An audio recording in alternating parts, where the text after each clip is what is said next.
India ഗവൺമെന്റിന്റെ വിദേശ നയവുമായി ബന്ധപ്പെട്ട കാര്യങ്ങൾ കൊണ്ടാണ് ഇന്ന സിനിമകൾക്ക് ഞങ്ങൾ അനുമതി തരുന്നില്ല എന്ന് പറയുമ്പോൾ നിങ്ങൾ എന്താണ് ഉത്തരം പറയുക? എന്ത് അടിസ്ഥാനത്തിലാണ് നിങ്ങൾ അതിനെ എതിർക്കേണ്ടത്?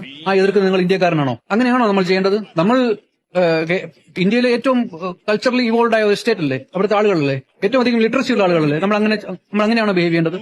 ഇത് ചലച്ചിത്ര അക്കാദമി ചെയർമാൻ റസൂൽ പൂക്കുട്ടി. പ്രത്യേകിച്ച് വിശേഷണങ്ങളൊന്നും ആവശ്യമില്ല എന്നാണ് ഞാൻ വിചാരിക്കുന്നത്. ജസ്റ്റ് ഗൂഗിൾ ചെയ്താൽ തന്നെ ഓസ്കാർ ജേതാവായ റസൂൽ പൂക്കുട്ടി ആരാണെന്ന് നിങ്ങൾക്ക് മനസ്സിലാവും. ഒരു ചലച്ചിത്ര അക്കാദമി ചെയർമാൻ എന്നതിലുപരി അദ്ദേഹം വലിയൊരു രാജ്യസ്നേഹിയും ഒരു നല്ല പൗരനുമാണ് എന്ന് തെളിയിക്കുന്ന ഒരു സംഭവമാണ് IFFK ഇപ്പോഴുണ്ടായിരിക്കുന്നത്. ഏത് സംഭവത്തിലും രാഷ്ട്രീയം കുത്തിത്തിരിപ്പുണ്ടാക്കാൻ നോക്കുന്ന മാപ്രകൾക്ക് കരണത്തേറ്റ അടിയാണ് റസൂൽ പൂക്കുട്ടിയുടെ ഈ മാസ് ഡയലോഗുകൾ. നമുക്ക് അദ്ദേഹം പറഞ്ഞ കാര്യങ്ങളെ കുറിച്ച് ഒന്ന് നോക്കാം.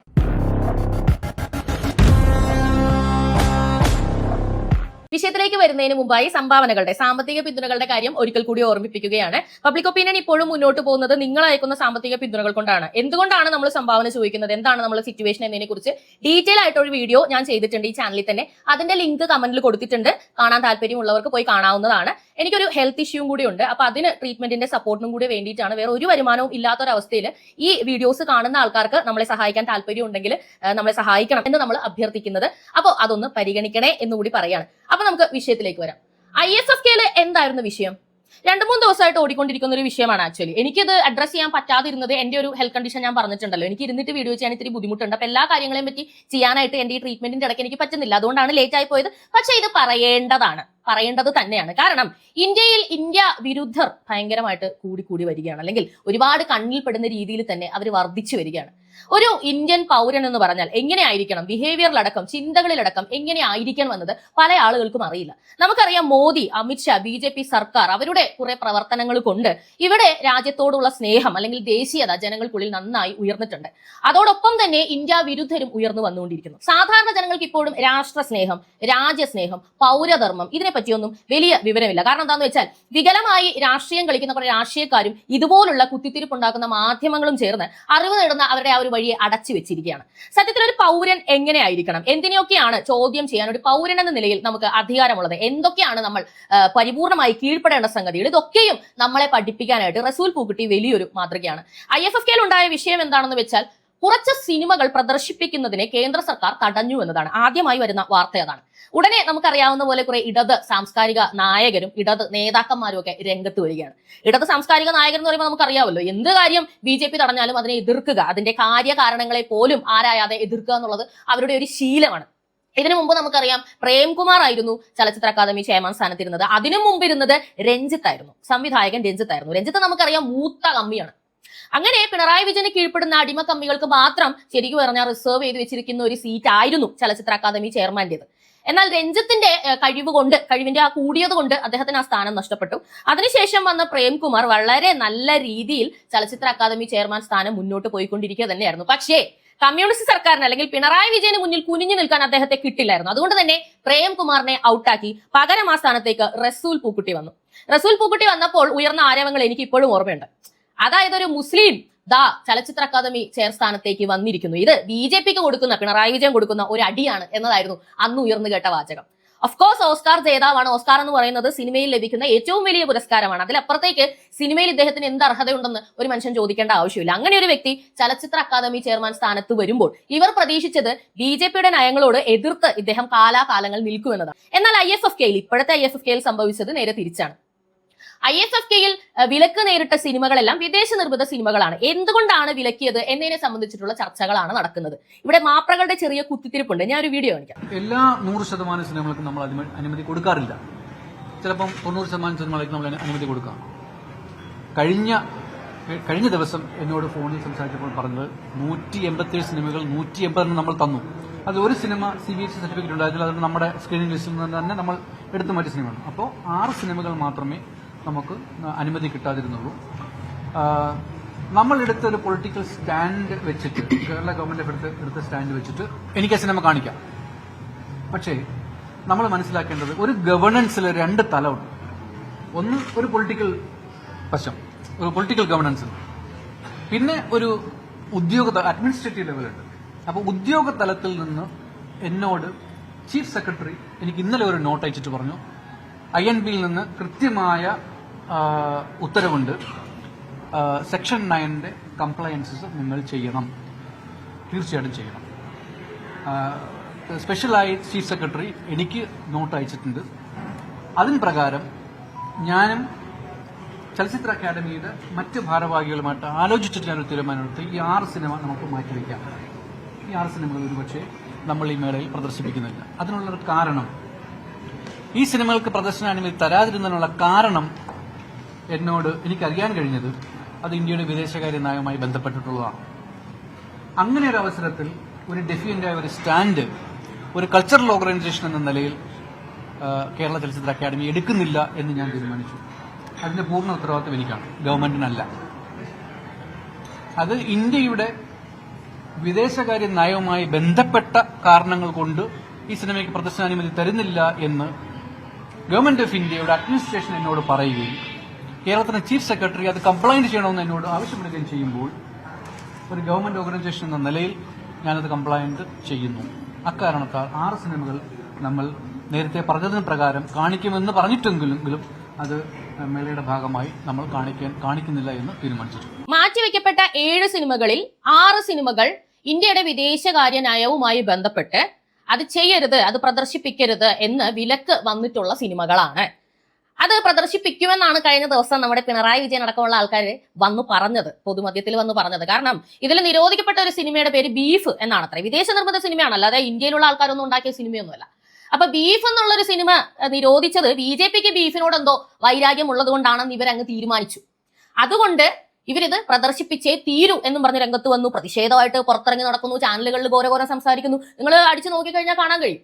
പക്ഷേ ചലച്ചിത്ര അക്കാദമി ചെയർമാൻ വന്ന് വളരെ ക്ലിയർ ആയി ഇവരുടെ മുന്നിൽ പറഞ്ഞിരിക്കുകയാണ്, രാജ്യത്തിന്റെ എക്സ്റ്റേണൽ അഫയേഴ്സുമായി ബന്ധപ്പെട്ട്, രാജ്യസുരക്ഷയുമായി ബന്ധപ്പെട്ട് ഡെലിഗേറ്റ്സ് വരുമ്പോൾ സിംബോസിയം എന്ന് പറഞ്ഞ, അല്ലെങ്കിൽ സിംബോസിയത്തിൽ പങ്കെടുക്കാൻ വരുന്നു എന്ന് മെൻഷൻ ചെയ്ത് വിസ അടിക്കണമെന്ന് IBയിൽ നിന്നും ഇന്റലിജൻസ് ബ്യൂറോയിൽ നിന്നും നിർദ്ദേശം ഉണ്ടായിരുന്നു എന്ന് പറയുമ്പോൾ, ഇന്ത്യയിലെ ഇപ്പോൾ രാജ്യസുരക്ഷ എന്ന് പറയുന്നത്, വിദേശത്ത് നിന്ന് ആളുകൾ ഇവിടെ വരുന്നത്, അത് എന്തിനു വന്നാലും എത്രയധികം കരുതലോടെ അല്ലെങ്കിൽ എത്രയധികം അളന്നു മുറിച്ചാണ് മുന്നോട്ട് പോകുന്നത് എന്നുള്ളത് നിങ്ങളൊന്ന് ചിന്തിച്ചു നോക്കിയാൽ മതി. ഈ എതിർക്കുന്ന വ്യക്തികളെല്ലാം തന്നെ നാളെ ഇവിടെ എന്തെങ്കിലും അത്യാഹിതം ഉണ്ടായാൽ, അത് IFFKക്ക് വന്നവരായാലും വെറുതെ ചോട് വിളിക്കാൻ വന്നവരായാലും വന്ന് ഇവിടെ പൊട്ടിത്തെറിച്ചാൽ ആദ്യം കുറ്റം പറയുന്നത് മോദിയെ, രണ്ടാമത് കുറ്റം പറയുന്നത് അമിത്ഷായെ, മൂന്നാമത് കുറ്റം പറയുന്നത് രാജ്യത്തിന്റെ ഇന്റലിജൻസ് സംവിധാനങ്ങളെ. അവരിങ്ങനെയുള്ള മുൻകരുതലുകൾ എടുക്കുമ്പോഴെല്ലാം അവർക്കെതിരെ നിൽക്കും. ഈ 6 സിനിമകൾ വേണ്ട എന്ന് വെക്കാൻ ഇദ്ദേഹം മാത്രമല്ല തീരുമാനം എടുത്തിരിക്കുന്നത്. കേരളത്തിന്റെ ചീഫ് സെക്രട്ടറി എന്ന് പറഞ്ഞാൽ ആരാണ്? പിണറായി വിജയന്റെ ചീഫ് സെക്രട്ടറി. ഇദ്ദേഹത്തിന് നേരിട്ട് നോട്ടീസ് അയച്ചിട്ട് പറഞ്ഞിരിക്കുകയാണ്, കേന്ദ്രം പറഞ്ഞ 6 സിനിമകളുടെ കാര്യത്തിൽ അത് പ്രദർശിപ്പിക്കേണ്ട, അത് കൺസിഡർ ചെയ്യണം. കാരണം ഇത് രാജ്യസുരക്ഷയെ ബാധിക്കുന്ന ഒരു സംഗതിയാണ്. ഒരു ഇന്ത്യൻ പൗരൻ എന്ത് ചെയ്യണം? രാജ്യത്തിനൊപ്പം നിൽക്കണം. പാർട്ടി വേറെ, പൊളിറ്റിക്സ് വേറെ, നേഷൻ ഫസ്റ്റ് എന്നതാണ് ചീഫ് സെക്രട്ടറി അറിയിച്ചെന്ന് അദ്ദേഹം പറയുന്നത്. അപ്പൊ എനിക്ക് അറിയാൻ പാടില്ലാത്തതുകൊണ്ടാണ് ഞാൻ ഒരു കാര്യം ചോദിക്കുന്നത്. പിണറായി വിജയൻ പറയുന്നു പ്രദർശിപ്പിക്കണമെന്ന്. ചീഫ് സെക്രട്ടറി പറയുന്നു പ്രദർശിപ്പിക്കാൻ പാടില്ല, ഇത് രാജ്യത്തിന്റെ എക്സ്റ്റേണൽ അഫയേഴ്സുമായി ബന്ധപ്പെട്ട, അതായത് അഡ്മിനിസ്ട്രേറ്റീവ് കാര്യങ്ങളുമായിട്ട് ഉത്തരവാദിത്തമുള്ള ഒരു കാര്യമാണെന്ന്. ഇവിടെ ആരാ രാഷ്ട്രീയം കളിക്കുന്നത്? ജനങ്ങളുടെ മുന്നിൽ ഒന്ന് പറയാ, രഹസ്യമായിട്ട് പോയിട്ട് ഗവൺമെന്റിന് അല്ലെങ്കിൽ BJPക്ക് ഒത്താശ, ഇവരുടെ വാക്കിൽ പറഞ്ഞാൽ BJPക്ക് ഒത്താശ. ഒരു ഗവൺമെന്റ് ചെയ്യേണ്ട കാര്യമാണ്. പിണറായി വിജയൻ ഇത് തന്നെയാണ് ചെയ്യേണ്ടത്, ചീഫ് സെക്രട്ടറി ഇത് തന്നെയാണ് ചെയ്യേണ്ടത്. അത് ഇവർ കറക്റ്റ് ആയിട്ട് ചെയ്യുന്നുണ്ട്. പക്ഷെ ഇപ്പുറത്ത് വന്ന് മീഡിയാസിലൂടെ ജനങ്ങളെ തെറ്റിദ്ധരിപ്പിക്കുന്ന എന്തിനാണ്? BJPക്ക് എന്തോ വൈരാഗ്യം ഉണ്ടായിട്ട് ഈ 6 സിനിമകളെ BJP ബാൻ ചെയ്തു എന്നുള്ള രീതിയിൽ. അടുത്തതായിട്ട് ഇവരൊരു കോനട്ട് ചോദ്യം ചോദിക്കുന്നുണ്ട്. അതിന് അദ്ദേഹത്തിന്റെ മറുപടി ഇംഗ്ലീഷിലാണ്. ഇവർക്കൊന്നും മനസ്സിലായിട്ടില്ല കേട്ടോ. I do not know. See, government, that's what I'm telling you. You have to understand what is governance. There is a political aspect to the government and there's an administrative aspect to the government. Now, are you telling me that I should go against the India's external affairs policy? Even if you tell me, whoever you are, I won't go. India comes first, my country comes first. I am not going to water it down. It's a cultural festival. There is no reason for us to be defiant. We are filmmakers. We tell stories so that our people can be sensitized.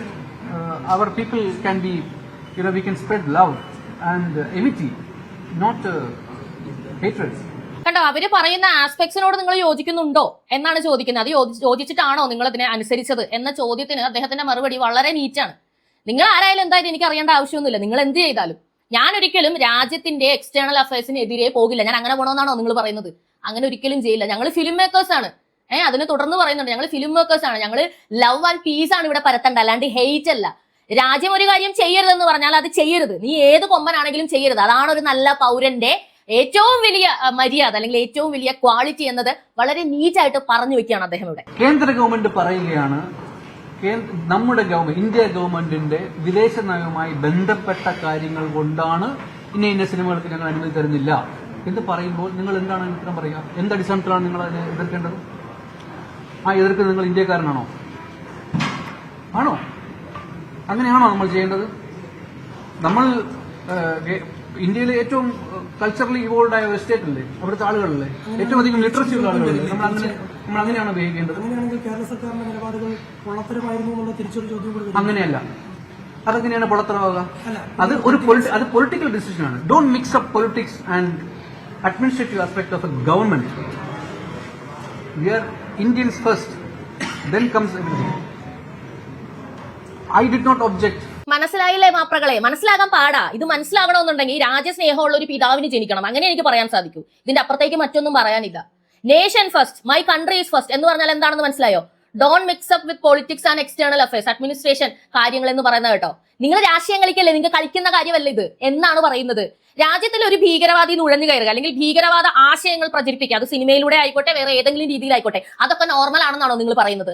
നിങ്ങൾ ഈ പാകിസ്ഥാനിൽ നടക്കുന്നത് എന്താ, താലിബാനിൽ നടക്കുന്നത് എന്താ, തൊട്ടപ്പുറത്ത് ബംഗ്ലാദേശിൽ നടക്കുന്നത് ഇതൊന്നും കാണുന്നില്ലേ? അവിടെ നിന്നൊക്കെ ഒരുത്തം പൊട്ടിത്തെറിക്കാൻ തീരുമാനിച്ച് ഇതിനകത്തേക്ക് കയറി വന്നാൽ നമ്മുടെ കണ്ണിൽ നിന്ന് അവൻ വിട്ടുപോയ, അവന്റെ കാര്യം സാധിപ്പിച്ച എത്ര മനുഷ്യരാണ് ഇവിടെ ബാധിക്കപ്പെടുന്നത്, എത്ര മനുഷ്യരാണ് ഇവിടെ മരിക്കുന്നത്? ഇതൊക്കെ മാറ്റി വെച്ചോടെ നിങ്ങൾക്ക് സിനിമ കാണണോ? സിനിമയാണോ നിങ്ങൾക്ക് വലുത്? ഇതാണ് അദ്ദേഹം ചോദിച്ചത്. അതിന്റെ ഇടയിൽ കൂടി നിങ്ങൾ ഈ സർക്കാരിനെ റസൂൽ പൂക്കുട്ടി കുറ്റം പറയുന്നുണ്ടോ എന്നറിയാൻ വേണ്ടിയാണ് സർക്കാരിന്റെ അത് പൊള്ളത്തരമായിരുന്നു. ഇതൊക്കെ കഴിഞ്ഞ് വേറൊരു ചോദ്യം കൂടി ചോദിക്കുന്നുണ്ട്. മാപ്രകളുടെ കുത്തിത്തിരിപ്പ് അവസാനിക്കുന്നില്ല. അതായത് ഈ ബാൻ ചെയ്ത സിനിമകളൊക്കെ ഏത് രാജ്യത്തെയാണെന്നൊന്ന് പറയാമോ?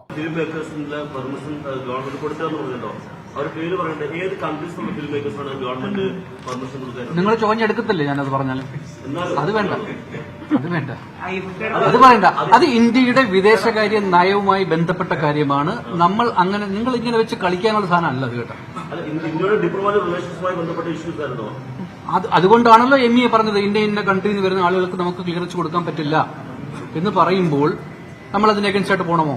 അതായത് മുസ്ലിം കൺട്രിയിലെ ആണ് എന്നൊന്ന് കിട്ടിക്കഴിഞ്ഞാൽ വേണം അത് വെച്ച് കത്തി കയറാൻ. മുസ്ലിം വിരോധം മൂലം BJP 6 സിനിമകളെ കാരണം പറയാതെ ബാൻ ചെയ്തിരിക്കുന്നു. IFFK-യിൽ കാണാൻ ആളുകൾക്കുള്ള അവകാശത്തെ ഹനിച്ചിരിക്കുന്നു. റസൂൽ പൂക്കുട്ടി അതിന് കൂട്ടുനിൽക്കുന്നു. ഇന്നു മുതൽ റസൂൽ പൂക്കുട്ടി സംഖ്യയാണ് എന്നടിച്ച് വിടാൻ വേണ്ടിയാണ് ആ കൺട്രീസിന്റെ പേര് ചോദിക്കുന്നത്. ഇവരുടെ രക്തദാഹം എത്രത്തോളം ഉണ്ടെന്നുള്ളത് നിങ്ങൾ മനസ്സിലാക്കുക. ജനങ്ങളെ, നമ്മൾ ഒരു രാജ്യത്തെ പൗരനാണെങ്കിൽ ഏറ്റവും ആദ്യമായി ചെയ്യേണ്ടത് ഇവിടെ എന്തൊക്കെ പ്രശ്നങ്ങൾ നമ്മൾ തമ്മിൽ അടിക്കുന്ന പൊളിറ്റിക്സും മതപരമായിട്ടുള്ളതും കൾച്ചറൽ ആയിട്ടുള്ള കാര്യങ്ങൾ ഉണ്ടെങ്കിൽ പോലും രാജ്യത്തിനൊരു ത്രെട്ട് വരുമ്പോൾ ഒരുമിച്ച് നിൽക്കേണ്ടത് ഒരു പൗരന്റെ ഉത്തരവാദിത്തമാണ്. നമ്മുടെ പോലീസ് പറയാണ്, നമ്മുടെ പട്ടാളം പറയാണ്, ഇതിന്റെ അപ്പുറത്തേക്ക് പോകരുതെന്ന് പറഞ്ഞാൽ മനസ്സുകൊണ്ടും ശരീരം കൊണ്ടും പോകരുത്. അത് നമുക്ക് വേണ്ടിയാണ്. നമ്മൾ ഒരാൾ അശ്രദ്ധ കാണിച്ചാൽ ബാധിക്കപ്പെടുന്നത് ചിലപ്പോൾ ഒന്നും അറിയാത്ത ഒരുപാട് സാധാരണക്കാരായിരിക്കും. ഈ കഴിഞ്ഞ ദിവസങ്ങൾ ആ ചെങ്കോട്ടയിൽ പൊട്ടിത്തെറിച്ച് മരിച്ചുപോയ മനുഷ്യർ ആരെങ്കിലും എന്തെങ്കിലും ക്രിമിനൽ കുറ്റങ്ങൾ ചെയ്ത വ്യക്തികളായിരുന്നു, അല്ലെങ്കിൽ എന്തെങ്കിലും ദോഷം ചെയ്ത വ്യക്തികളായിരുന്നു. അവർ വിചാരിച്ചിരുന്നോ വെറുതെ നിൽക്കുന്ന സമയത്ത് നമ്മളിപ്പോൾ മരിച്ചു പോകുമെന്ന്? ഒരു അനാസ്ഥ അല്ലെങ്കിൽ ഇങ്ങനെയുള്ള കാര്യങ്ങൾ വരുന്ന സമയത്തുള്ള ഈ ചുമ്മാതെയുള്ള അലിഗേഷൻസ്, അതുകൊണ്ട് നഷ്ടപ്പെടുന്നത് എന്തെല്ലാമാണ്? ഓപ്പറേഷൻ സിന്ദൂറിന്റെ സമയത്ത് രാജ്യത്തിനൊപ്പം നിൽക്കാത്ത വ്യക്തിയാണ് ഈ രാജ്യത്തിന്റെ പ്രതിപക്ഷ നേതാവ്. നിങ്ങൾക്കറിയാമോ, 99 തെരഞ്ഞെടുപ്പുകളിൽ കോൺഗ്രസ് മാലപ്പടക്കം പൊട്ടുന്ന പോലെ പൊട്ടിക്കൊണ്ടിരിക്കുന്നത് ഈ രാജ്യവിരുദ്ധത കാരണമാണ്. നോക്കൂ, സേഫ് ആയിട്ട് എന്റെ വീട്ടിൽ ജീവിക്കണമെന്ന് ആഗ്രഹിക്കുന്ന ഒരു മനുഷ്യൻ രാജ്യത്തിനൊപ്പം നിൽക്കും, ജവാന്മാർക്കൊപ്പം നിൽക്കും, പ്രധാനമന്ത്രിക്കൊപ്പം നിൽക്കും. എക്സ്റ്റേണൽ അഫയേഴ്സിന്റെ കാര്യങ്ങൾ ചർച്ച വെക്കണം, അല്ലെങ്കിൽ ഇത് എന്തുകൊണ്ട് ബാൻ ചെയ്തു എന്നുള്ളത് പബ്ലിക്കിനോട് റസൂൽ പൂക്കുട്ടി പറയണമെന്നൊക്കെയാണ് കുറെ കമ്മികൾ പറയുന്നത്. നിങ്ങൾ എന്താ വിചാരിക്കുന്നത്? ചാനലുകളിൽ വരുന്നതെല്ലാം ഏറ്റവും കൂടുതൽ വീക്ഷിച്ചുകൊണ്ടിരിക്കുന്നത് ശത്രു രാജ്യങ്ങളും നുഴഞ്ഞു കയറാനിരിക്കുന്ന ഭീകരവാദികളുമാണ്. അവർക്കൊക്കെ ഈ ഡീറ്റെയിൽസ് എടുത്തിട്ട് കൊടുക്കണമെന്നാണോ നിങ്ങൾ പറയുന്നത്? എന്ത് മണ്ടത്തരാണ് നിങ്ങൾ പറയുന്നത്? ഓപ്പറേഷൻ സിന്ദൂറിന്റെ സമയത്ത് അനാവശ്യമായിട്ട് ഇവിടെ ഓരോന്ന് പരത്തുന്ന ചാനലുകാരുണ്ടായിരുന്നു. ചാനലുകാരെ സംബന്ധിച്ച് ഒരുപാട് പേര് യൂട്യൂബുമായിട്ട് ഇറങ്ങിയിരിക്കുന്നത് വെറുതെ എന്തെങ്കിലുമൊക്കെ പറഞ്ഞിട്ട് കാശുണ്ടാക്കാൻ വേണ്ടിയിട്ടാണ്. പറയേണ്ടതൊന്നും അവർ പറയുന്നില്ല. യൂട്യൂബ് എന്നല്ല, മെയിൻ സ്ട്രീമിന്റെ കയ്യിലിരിപ്പ് കണ്ടില്ലേ? അപ്പൊ നിങ്ങൾ ഇതെല്ലാം അരിച്ചരിച്ച് ഓരോ കാര്യങ്ങൾ ചെയ്യേണ്ട അവസ്ഥയാണ്. നോക്കൂ, രാജ്യത്തിനൊപ്പം എന്നത് ഒരു കാലത്തും മാറാൻ പാടില്ല. നേഷൻ ഫസ്റ്റ് എന്ന് കഴിഞ്ഞിട്ടേ ഉള്ളൂ സിനിമ. ഒരു സിനിമ കണ്ടില്ലെങ്കിൽ നിങ്ങൾക്ക് ഒന്നും സംഭവിക്കാൻ പോകുന്നില്ല. പക്ഷെ ഒരു ഭീകരവാദിയുടെ കൈകൊണ്ട് നിങ്ങൾ മരണപ്പെട്ടാൽ തീർന്നു നിങ്ങൾ അവിടെ. നിങ്ങൾ അത് ആദ്യം മനസ്സിലാക്കിക്കും. പഹൽഗാമിൽ മതം ഏതാ എന്ന് ചോദിച്ച ഒരു നിമിഷത്തിനുള്ളിൽ വെടിവെച്ച ഒരു മനുഷ്യന്റെ ശ്വാസം നിലച്ചു. അത്രയേ ഉള്ളൂ. ഇവരുടെയൊക്കെ കയ്യിൽ അത്രയേ ഉള്ളൂ. ഈ പറയുന്ന ഇടത് സാംസ്കാരിക നായകർ, വേഷം കെട്ടി മറ്റുള്ളവർക്ക് വേണ്ടി കുരക്കാൻ നടക്കുന്ന കുറെ ആൾക്കാർക്കൊന്നും ഒരു പ്രശ്നമില്ല. അവരൊക്കെ ഫണ്ട് വാങ്ങിച്ച് അവർ ഇഷ്ടത്തിന് അവരുടെ ലൈഫ് എൻജോയ് ചെയ്ത് ജീവിക്കുന്ന ആൾക്കാരാണ്. പക്ഷെ അവരുടെ തോന്നിയവാസങ്ങൾക്ക് വിട്ടു നിൽക്കാൻ രാജ്യത്തെ കിട്ടില്ല. പിണറായി വിജയൻ ഈ വായ്ത്താളം ഒക്കെ അടിക്കും. എന്നിട്ട് ഈ പറയുന്ന കാര്യങ്ങൾക്ക് കീഴ്പ്പെട്ടു പോകാനല്ലാതെ പിണറായി വിജയന് മറ്റൊന്നും സാധിക്കില്ല എന്നുള്ളത് നിങ്ങൾ മനസ്സിലാക്കിക്കുക. എന്തെങ്കിലും ഒരു കാര്യം വരുമ്പോൾ കേരളത്തെ നടപ്പാക്കില്ല എന്ന് ഡയലോഗ് അടിക്കാനല്ലാതെ മറ്റൊന്നും ചെയ്യാൻ അയാൾക്ക് സാധിക്കില്ല. എന്തുകൊണ്ടാണെന്ന് അറിയാമോ? ഇന്ത്യയിലെ ഒരു സംസ്ഥാനം മാത്രമാണ് കേരളം. പ്രധാനമന്ത്രിക്ക് താഴെയാണ് മുഖ്യമന്ത്രി. ഇത്രയും കാര്യം നിങ്ങൾ മനസ്സിലാക്കിയാൽ മതി. റസൂൽ പൂക്കുട്ടി വലിയൊരു മാതൃകയാണ്. റസൂൽ പൂക്കുട്ടിയുടെ സെലക്ഷൻ ശരിയായില്ല എന്നൊക്കെയാണ് മൂത്ത അന്തംകമ്മിയായ ഒരു ഡോക്ടർ ഫേസ്ബുക്കിൽ എഴുതിയത്. അതെ റസൂൽ പൂക്കുട്ടി സിനിമ അറിയാത്ത ആളാണ് അത്രേ. തീർച്ചയായും എനിക്കത് നല്ലപോലെ അറിയാം. ഓസ്കാർ നേടിയ അയാളെക്കാളും ടിവിയിൽ ഇരുന്ന് സിനിമ കാണുന്ന ആൾക്കാർക്കാണല്ലോ സിനിമയെ പറ്റി അറിയാവുന്നത്. അപ്പൊ നിങ്ങളൊക്കെ പറ.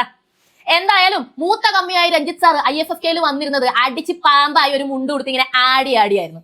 അതിനേക്കാൾ വളരെ വളരെ ഭേദമാണ് മറ്റൊരു സിനിമയുടെ ജോലിക്കായി ദുബായിൽ ഇരുന്ന ആ തിരക്കിന്റെ ഇടയിലും ഓൺലൈനിലൂടെയും ഡയറക്റ്റ് പോയും ഒക്കെ ഇത്ര നീറ്റായി IFFK നടത്തിയ റസൂൽ പൂക്കുട്ടി. 100-ൽ 100 മാർക്ക്. തുടർന്ന് കാണുക പബ്ലിക് ഒപ്പീനിയൻ.